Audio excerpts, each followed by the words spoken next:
Dili lalim alang sa usa ka dalagita ang kasakit nga iyang nahiaguman nga may kakulian sa panglawas nga makarecover sa kasakitan. Nga gipahamtang kaniya sa tao nga gitan-aw unta niyang modelo ug sumbanan sa katarong. Iyang pangaliya kang Senyor Santo Niño, ilabi na sa nagsingabot niyang kapistahan nga malamdagan ug magbasol unta ang nakapasakit kaniya. Ani ang Regional TV Presents ni Chona Carion.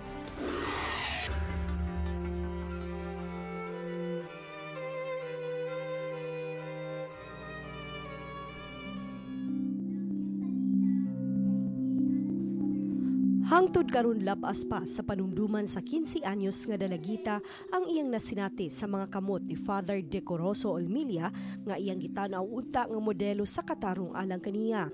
Matag karon ug unya makahilak siya sa kalit niyang gidangatan. Kanang mamunal, diyan manukol, mamatid. Mahadlok na ko kay tagatog na ko, mahilak ko, kanang ano ko eh. Damguhon dyan ko para niya. Kay gising gibuhat, damguhon dyan ko anak niya.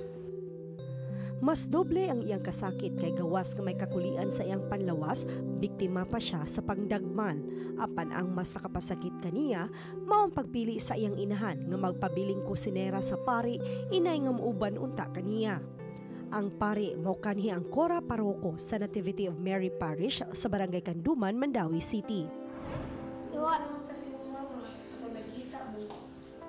Murag gusto siyang magpastorya pero ako dili naman kay kanang iya jud kong pakanon ba kanang iya jud kong madas ayang tintal nga makuan ko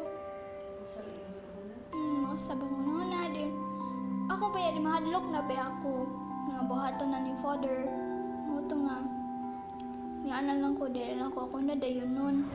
Si Ana dili tinud yang pangan anaa karon sa kustodiya sa City Social Welfare Services nga mo'y miabag kaniya sa pagpasaka og reklamo batok sa Pari. Napasakaan na ang Pari og kasong kalapasan sa Anti-Child Abuse Law ug nakapiyansa. Apan hangtod karon wa pa muluwat og pamahayag kabahin niini. Mapresa jud siya hangtod.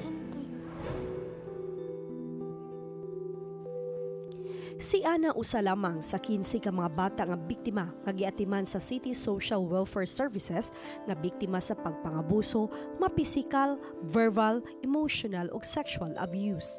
Gipaubos sila sa stress debriefing ug counseling aron magiyahan sa iyang pagbangon gikan sa trauma nga nasinati.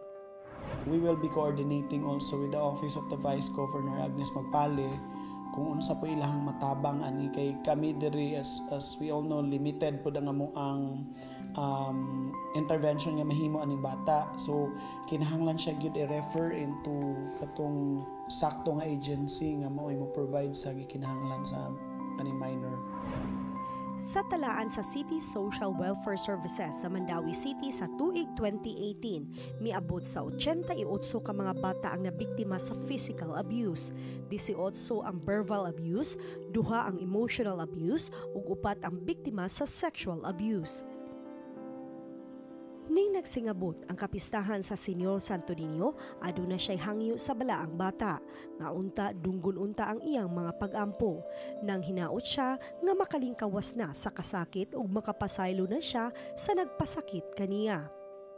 Santo Niño nga mabag-o si Father sa iyang batasan. Ako si Chona Carion ug kini ang akong short dokyo.